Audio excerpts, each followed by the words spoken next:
So denominator is going to be x minus 1 equal to 0. Okay. So to solve for x, like I said in the previous slide, all you need to do to satisfy is look at the numerator.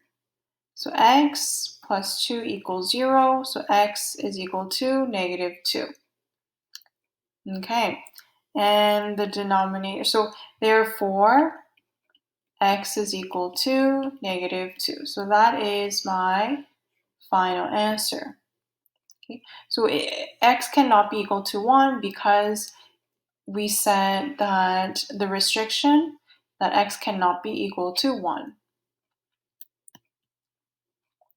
Now, what if you were to have a rational equation where you have a constant in the numerator? So if you have a constant in the numerator, you do not have any solution because there's no variable. So question number 4. So solve. Again, let's find the denominator for restriction.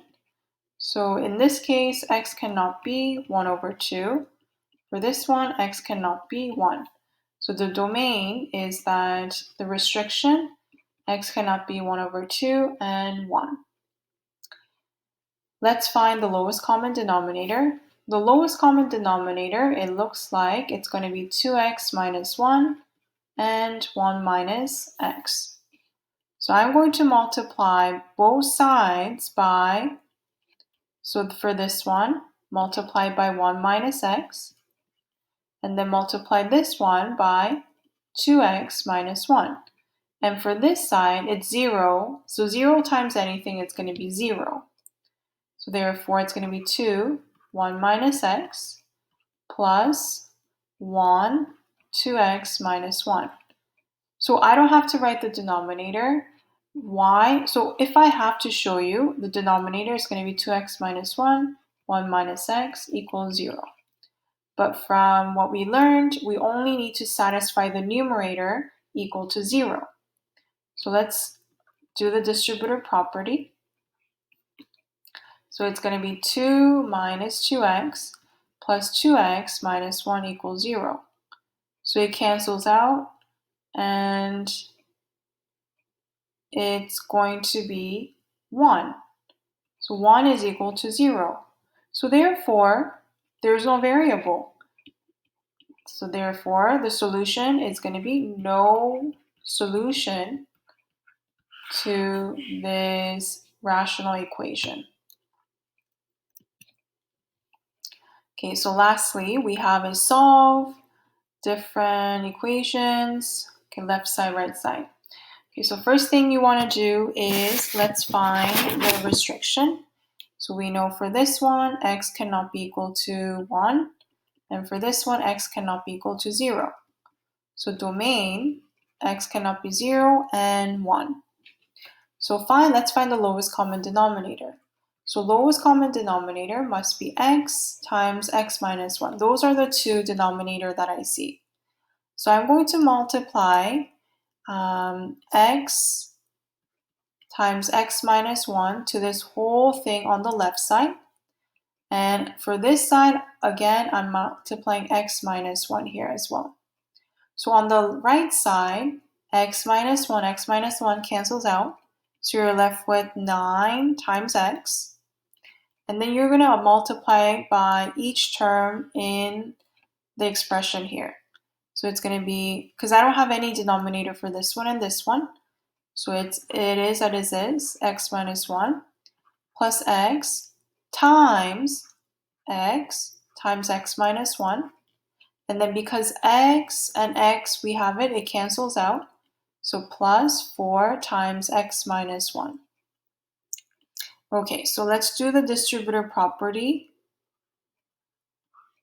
for x squared, right? These two are x squares, and then this one. So it's x squared minus x plus x cubic minus x squared plus 4x minus 4 equals 9x. Bring everything to one side, collect the like terms, x cubic minus 6x minus 4 equals 0. Now, so what I'm going to do is I'm going to use a factor theorem. So the constant is 4. So the integers could be negative plus or minus 1, plus or minus 2, and plus or minus 4.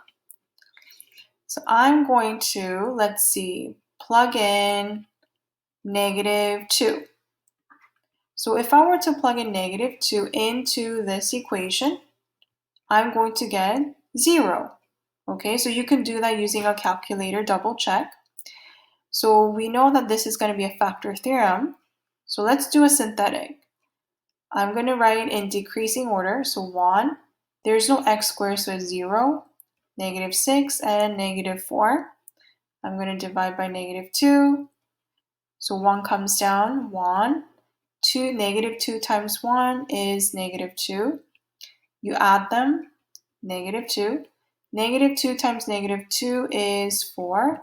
You add them together, which is negative 2. Negative 2 times negative 2 is 4. And you add, it gives you 0.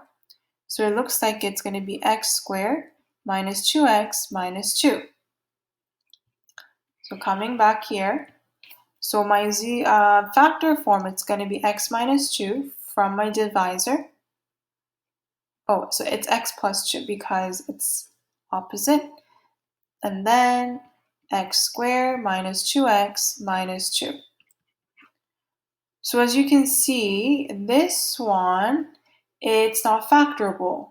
So what I'm going to do is I'm going to plug it into x is equal to negative b plus or minus b squared minus 4ac. So this is exactly the same thing from what we just did. Plug it in. When you solve for it, you're going to get x is equal to 1 plus or minus square root 3. Okay, now double check. So it looks like it could be this or negative 2. And my answer, it doesn't violate my restriction. So there are 3 answers to this solution. X is equal to negative 2 or 1 plus or minus square root 3.